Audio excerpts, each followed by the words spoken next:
Hi traders, welcome back. കഴിഞ്ഞ ദിവസം മാർക്കറ്റിൽ ഇന്ന് നിഫ്റ്റി ഓപ്പൺ ചെയ്യുന്ന സമയത്ത് നമ്മുടെ റിവ്യൂ എന്ന് പറയുന്നത് എന്തായിരുന്നു? ഡൗൺ സൈഡ് വരുന്നതായിരുന്നു. പക്ഷേ ഇത്ര വലിയ രണ്ട് ക്യാൻഡിൽസ് ഫസ്റ്റ് ഓപ്പൺ ചെയ്ത ഉടനെ തന്നെ വരുന്നത് നമ്മൾ എക്സ്പെക്ട് ചെയ്യുന്നുണ്ടായില്ല.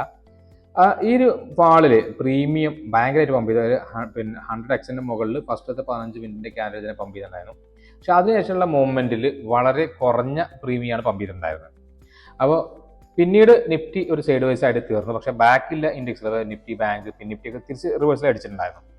അപ്പോൾ നമ്മൾ നമ്മൾ ഇന്നലെ അനലൈസ് ചെയ്യുന്ന സമയത്തും പറഞ്ഞു, ഈ ഏരിയക്ക് താഴെ വന്നാൽ മാത്രമേ ട്രേഡ് എടുക്കുമെന്ന് പറഞ്ഞു. പക്ഷെ ആ ഒരു ട്രേഡ് കിട്ടാത്ത രീതിയിൽ, അല്ലെങ്കിൽ നമുക്ക് എൻട്രി തരാത്ത രീതിയിലായിരുന്നു മാർക്കറ്റ് ഡൗൺ സൈഡ് ഫാൾ ചെയ്തത്. എന്നുള്ളതുകൊണ്ട് നമുക്ക് നിഫ്റ്റി ഒന്ന് എൻട്രി കിട്ടിയതുമില്ല. നമ്മൾ മറ്റുള്ള സ്ക്രിപ്റ്റിൽ, അതായത് നിഫ്റ്റിയുടെ എക്സ്പയറി ആണ്, അപ്പോൾ ചെറിയൊരു മൂവ്മെന്റ് ഉണ്ടാകും എന്നുള്ള എക്സ്പെക്ടേഷനിൽ നിന്നുകൊണ്ട് എന്ത് ചെയ്തില്ല, മറ്റുള്ള മൂവ്മെന്റുകളൊന്നും നമുക്ക് ക്യാച്ച് ചെയ്യാൻ പറ്റിയില്ല. ഇനി നാളേക്ക് നമ്മൾ നിഫ്റ്റിയിൽ ഇപ്പം നിഫ്റ്റി നിൽക്കുന്ന ഡെയിലി ക്യാൻഡലൊക്കെ നോക്കുകയാണെങ്കിൽ നിഫ്റ്റി പിന്നെ വീണ്ടും എന്ത് ചെയ്യുന്നുണ്ട്, ലോസ് ക്രിയേറ്റ് ചെയ്തുകൊണ്ടിരിക്കുകയാണ്. ഇപ്പം മേലേക്ക് പോകാനുള്ള പ്ലാനൊന്നും നിഫ്റ്റിയുടെ ഭാഗത്തുനിന്ന് കാണാനില്ല. കാരണം നിഫ്റ്റി നോക്കുകയാണെങ്കിൽ ഇപ്പോഴും എന്താണ്, ഡൗൺ സൈഡ് മാത്രമാണ് കാണിക്കുന്നത്. ഇതിൽ തൊട്ടടുത്ത സപ്പോർട്ട് ലെവൽ എന്ന് പറയുന്ന ഈ ഒരു ക്യാൻഡിലിന്റെ ലോ എന്ത് ചെയ്തിട്ടുണ്ട്, നിഫ്റ്റി രാവിലെ ബ്രേക്ക് ചെയ്തു. അവിടെ തന്നെയാണ് ഇപ്പോൾ നിലവിൽ നിന്നുകൊണ്ടിരിക്കുന്നത്. ഇനി നാളെ ഗ്യാപ്പ് അപ്പിൽ ഓപ്പൺ ചെയ്യുകയാണോ ഗ്യാപ്പ് ഡൗണിൽ ഓപ്പൺ ചെയ്യുന്ന ആണോ എന്നതിനെ ഡിപ്പെൻഡ് ചെയ്തിരിക്കും നിഫ്റ്റിയുടെ ബാക്കിയുള്ള മൂവ്മെന്റുകളൊക്കെ. അപ്പോൾ ഈ നിഫ്റ്റി താഴേക്ക് വന്നാൽ അടുത്ത് വരാനുള്ള സാധ്യത എന്ന് പറയുന്നത് 23,179 ആണ്. ഇതുവരെയൊക്കെ എന്ത് ചെയ്യാം, ഈ ഒരു ലെവൽ വരെയൊക്കെ, ഈ ഒരു ക്യാൻഡിലിന്റെ ലോ വരെയൊക്കെ നിഫ്റ്റി വരാനുള്ള സാധ്യത ഉണ്ട് എന്നുള്ളത് തന്നെയാണ് ഇപ്പോൾ കാണുന്നത്. അപ്പം ഇത് പെട്ടെന്ന് വരാൻ സാധ്യതയില്ല, കാരണം ഇവിടെ കൺസോൾട്ടേഷൻ ആയിട്ടുള്ളതുകൊണ്ട് നിഫ്റ്റി വോളറ്റിലിറ്റി ക്രിയേറ്റ് ചെയ്തിട്ടായിരിക്കും ഇവിടെ വരുന്നുണ്ടാവുക.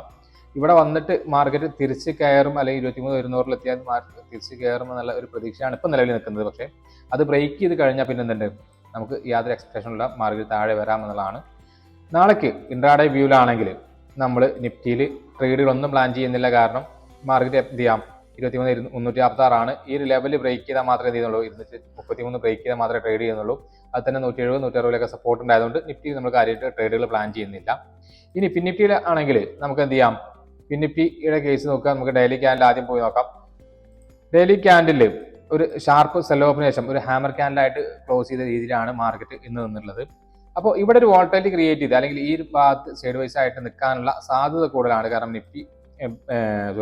പിന്നിഫ്റ്റി ഇതിനു മുമ്പ് ഒരു ബൈയിങ് തന്ന ഏരിയയും ഇത് ലെവൽ തന്നെയാണ്, ഏകദേശം അവിടെ തന്നെയാണ് ഇത് ഇപ്രാവശ്യം റെസ്പെക്ട് ചെയ്തിട്ടുള്ളത്. അപ്പോൾ നാളേക്ക് മേലേക്ക് പോവാണോ താഴേക്ക് പോവാണോ എന്നുള്ളത് രാവിലെ മാർക്കറ്റിൽ എവിടെ മാർക്കറ്റ് ഓപ്പൺ ചെയ്യുന്നു എന്നുള്ളതിനെ ഡിപ്പെൻഡ് ചെയ്തിരിക്കും നമ്മൾ ട്രേഡുകൾ പ്ലാൻ ചെയ്യുന്നത്. ഞാൻ പ്ലാൻ ചെയ്ത് എന്തായാലും 23,357 എന്നുള്ള ഈ ലെവല്, 364 എന്നുള്ള ലെവല് ബ്രേക്ക് ചെയ്യുകയാണെങ്കിൽ, ഫ്ലാറ്റ് ഓപ്പൺ ചെയ്ത് ബ്രേക്ക് ചെയ്യുകയാണെങ്കിൽ ചെറിയ രീതിയിലുള്ള ട്രേഡുകൾ പ്ലാൻ ചെയ്യുന്നതിൻ്റെ മേലേക്ക് 438, അത് കഴിഞ്ഞാൽ 500 തൊട്ട് താഴെ, അതായത് 466 വരെയൊക്കെയാണ് ടാർഗറ്റ് പ്ലാൻ ചെയ്യുന്നത്. ഡൗൺ സൈഡ് ഫാൾ വരികയാണെങ്കിൽ 225 താഴെ വരികയാണെങ്കിൽ 23,110 അല്ലെങ്കിൽ 47 വരെ ലെവലിൽ വരെ എന്ത് ചെയ്യാം, ടാർഗറ്റ് പ്ലാൻ ചെയ്യാം. ഇതിൻ്റെ ഇടയിലുള്ള ട്രേഡുകൾ മാക്സിമം ഒഴിവാക്കുക എന്നുള്ളതാണ് ഏറ്റവും നല്ലത്. കാരണം അവർ വോളറ്റിലിറ്റി ക്രിയേറ്റ് ചാൻസ് കൂടുതലായതുകൊണ്ട് ഇതിൻ്റെ ഇടയിലുള്ള ട്രേഡുകൾ മാറി നിന്ന് കണ്ട് ഇരിക്കാവും നല്ലത്. ഇനി മാർക്കറ്റ് ഫ്ലാറ്റായിട്ട് ഓപ്പൺ ചെയ്താൽ തന്നെ നാളെ ക്രിയേറ്റ് ചെയ്യാനുള്ള രണ്ട് സിനാരിയോ എന്ന് പറയുന്നത് സൈഡ് വൈസ് ആവാം, അല്ലെങ്കിൽ വോളറ്റിലിറ്റി ക്രിയേറ്റ് ചെയ്യാമെന്നുള്ളതുകൊണ്ട് ഒരു സെല്ലർക്ക് അനുകൂലമായിട്ടുള്ള മാർക്കറ്റ് ആവാനുള്ള സാധ്യത ഉണ്ടായതുകൊണ്ട് സെല്ലേഴ്സിന്റെ ഒരു കാഴ്ചപ്പാടിൽ 23,600 കോളും 23,000 താഴെ പുട്ടും സെല്ല് ചെയ്ത് കഴിഞ്ഞാൽ മാർക്കറ്റ് എന്ത് ചെയ്യാം, ഇതിൻ്റെ അകത്ത് അടുത്ത എക്സ്പയറി നിന്നാൽ പോലും എന്ത് ചെയ്യും, അത്യാവശ്യം നല്ല പ്രോഫിറ്റ് കിട്ടും എന്നുള്ളതുകൊണ്ട് ഇങ്ങനെ വരാനുള്ള സാധ്യത കൂടുതലാണ്. അടുത്ത 2, 3, 4 ദിവസം എന്ത് ചെയ്യാം, ഈ ഒരു ലെവലിനുള്ളിൽ ട്രേഡ് ചെയ്യാനുള്ള സാധ്യത കൂടുതലാണ്. അപ്പോൾ നമുക്ക് ഏറ്റവും നല്ല ട്രേഡ് എന്ന് പറയുന്നത് ഇതിന് മുകളിൽ കിട്ടുകയാണെങ്കിൽ ചെറിയ ട്രേഡുകൾ പ്ലാൻ ചെയ്യാം, ചെറിയ റിസ്കിൽ കിട്ടുകയാണെങ്കിൽ മാത്രം. ഇൻകേസ് ഇതിന് താഴെ വരാണെങ്കിൽ എന്ത് ചെയ്യാം, അപ്പോൾ ചെറിയ ലോസ് വെച്ചിട്ട് ഒരു ട്രേഡ് പ്ലാൻ ചെയ്യാം. അഥവാ അത് SL അടിക്കുകയാണെങ്കിൽ ഇന്നത്തെ ട്രേഡ് എന്ത് ചെയ്യും, അതോടുകൂടി നിർത്തും എന്നുള്ളതാണ് പ്ലാന്. നിഫ്റ്റി ബാങ്കിന്റെ കേസിലാണെങ്കിൽ നമുക്ക് എന്ത് ചെയ്യാം, സെയിം സിനാരിയോ തന്നെയാണ് നമ്മൾ നിഫ്റ്റി ബാങ്കിലും ട്രേഡ് പ്ലാൻ ചെയ്യുന്നത്. 50,569 മേലെ ഒരു ഓപ്പണിംഗ് തന്നു, റീടെസ്റ്റ് ശേഷം മേലേക്ക് പോകാൻ എന്ത് ചെയ്യും, ട്രേഡ് പ്ലാൻ ചെയ്യുന്നുണ്ട്. ടാർഗറ്റ് ചെയ്യുന്നത് ഈ ഒരു സോണാണ് നമ്മൾ ടാർഗറ്റ് ചെയ്യുന്നത്. 50,778 എന്നുള്ള ലെവൽ വരേക്ക് മാർക്കറ്റ് വരാം എന്നുള്ളത് തന്നെയാണ് നമ്മൾ എക്സ്പെക്ട് ചെയ്യുന്നത്. അതിന്റെ അപ്പുറത്തേക്ക് നമ്മൾ എന്ത് ചെയ്യുന്നില്ല, മാർക്കറ്റിൽ നിലവിലെ ട്രേഡുകളൊന്നും പ്ലാൻ ചെയ്യുന്നില്ല. ഇനി ഇതിന്റെ വലിയ ഗ്യാപ്പ് അപ്പിലാണെങ്കിൽ പ്രൈസ് ആക്ഷൻ ഫോം ചെയ്തതിനു ശേഷം മാത്രം എന്ത് ചെയ്യുന്നുള്ളൂ, ട്രേഡുകൾ പ്ലാൻ ചെയ്യുന്നുള്ളൂ. അതേപോലെ ഈ ഒരു ലെവലിൽ താഴെ ഗ്യാപ്പ് ഡൗൺ ഓപ്പൺ ചെയ്ത് കഴിഞ്ഞാൽ നമ്മൾ പ്രൈസ് ആക്ഷൻ ഫോം ചെയ്ത് വന്നാൽ മാത്രം ട്രേഡ് പ്ലാൻ ചെയ്യും. ഫ്ലാറ്റ് ഓപ്പൺ ചെയ്ത് ഈ ലെവൽ ബ്രേക്ക് ചെയ്യാൻ എന്ത് ചെയ്യാം, 50,000 വരെ ടാർഗറ്റ് ചെയ്ത് ട്രേഡുകൾ പ്ലാൻ ചെയ്യാൻ പറ്റും. അത് കഴിഞ്ഞ 49,813 എന്നുള്ള ഒരു വലിയ ഗ്യാപ് ഡൗൺ ആണെങ്കിൽ ഇവിടുന്ന് മിക്കവാറും എന്ത് ചെയ്യും, ഒരു റിവേഴ്സൽ സാധ്യത ഉണ്ടായതുകൊണ്ട് രാവിലെ ഫസ്റ്റ് ക്യാൻഡിൽ എങ്ങനെ ഫോം ചെയ്യുന്നു എന്നുള്ളത് നോക്കിയതിനു ശേഷം ഒരു ചെറിയ ഹാമർ ക്യാൻഡിലോ അല്ലെങ്കിൽ ഒരു റിവേഴ്സൽ ക്യാൻഡിൽസ് കണ്ടു കഴിഞ്ഞാൽ ഫസ്റ്റ് ട്രേഡ് പിന്നെ ഒരു പുൾ ബാക്ക് ട്രേഡുകളാണ് പ്ലാൻ ചെയ്യുന്നത്. കാരണം നേരത്തെ പറഞ്ഞു ഈ ഒരു ഏരിയക്കകത്ത് മാർക്കറ്റ് നിൽക്കാനുള്ള സാധ്യത മാർക്കറ്റിൽ ഉണ്ടായതുകൊണ്ട് രണ്ട് സൈഡിലും കോളം പൊട്ടും സെല്ല് ചെയ്തിട്ട് ആൾക്കാർ വെയിറ്റ് ചെയ്യാനുള്ള സാധ്യത ഉണ്ടായതുകൊണ്ട് ഇതിനകത്ത് മാർക്കറ്റ് അടുത്ത 3-4 ദിവസം ഇതിനകത്ത് മാർക്കറ്റ് തീരും എന്നുള്ളൊരു വ്യൂ ഉണ്ടായതുകൊണ്ട് മാത്രമാണ് നമ്മൾ ഇതിനകത്ത് ഇത്തരത്തിലൊരു ട്രേഡ് പ്ലാൻ ചെയ്യുന്നത്. ഇനി ഈ ഒരു ലോ ബ്രേക്ക് ചെയ്തിട്ട് മാർക്കറ്റ് പോരുകയാണെങ്കിൽ എന്ത് ചെയ്യുന്നുണ്ട്, ഈ ഒരു ലോ 49,500 ബ്രേക്ക് ചെയ്താൽ മാത്രമേ എന്ത് ചെയ്യുള്ളൂ ട്രേഡുകൾ പ്ലാൻ ചെയ്യുന്നുള്ളൂ. ഗ്യാപ് ഡൗൺ ഓപ്പൺ ചെയ്തിട്ട് വരുന്ന കാര്യമാണ് പറഞ്ഞത്. ഫ്ലാറ്റ് ഓപ്പണിംഗ് ഗ്യാപ്പ് അപ്പിന്റെ കാര്യം നമ്മൾ പറഞ്ഞു.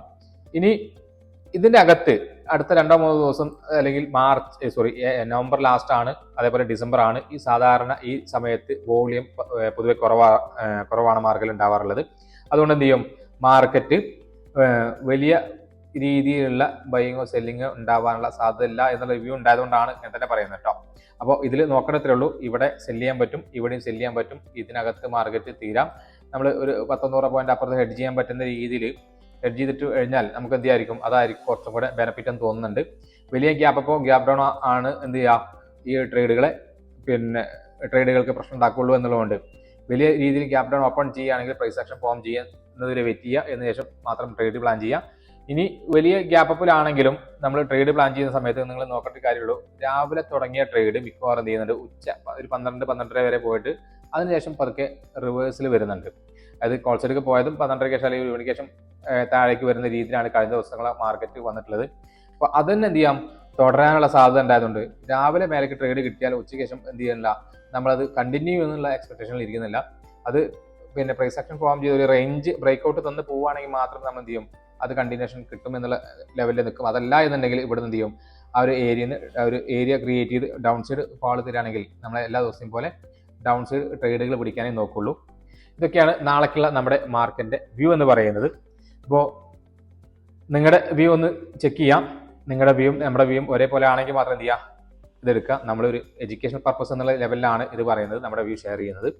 വീഡിയോ ഇഷ്ടപ്പെട്ടു എന്ന് വിചാരിക്കുന്നുണ്ട്. ഇഷ്ടപ്പെട്ടെങ്കിൽ തീർച്ചയായും ലൈക്ക് ചെയ്യുക, ഷെയർ ചെയ്യുക, അതേപോലെ സബ്സ്ക്രൈബ് ചെയ്യുക.